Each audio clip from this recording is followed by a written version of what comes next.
Azərbaycanda nə qədər özünü hörmət eləyən, nə qədər öz qeyrətini, namusu ilə, şərəfi ilə işləyən, halal pulu qazanan qadınlarımız varsa, hər birisini qadasına alaram. Allah hər birisini hifz eləsin, Allah hər birisini var eləsin.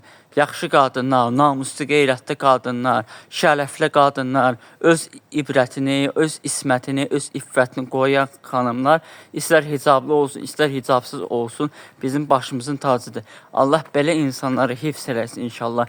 Həqiqətən də Azərbaycanda bu cür xanımlar var. Həqiqətən də Azərbaycanda bu cür namusu ilə, qeyrəti ilə, şərəfi ilə işləyən, əzab əziyyət çəkən qadınlar var.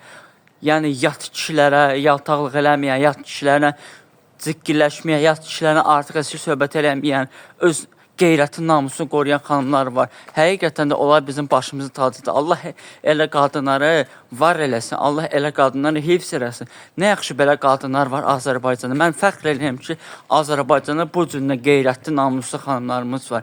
İffəti ilə tanınırlar, şərəfi ilə tanınırlar, qeyrəti ilə tanınırlar, namusu ilə tanınırlar. Allah onları hər birisini hifz eləsin inşallah. Allah'a əmanət.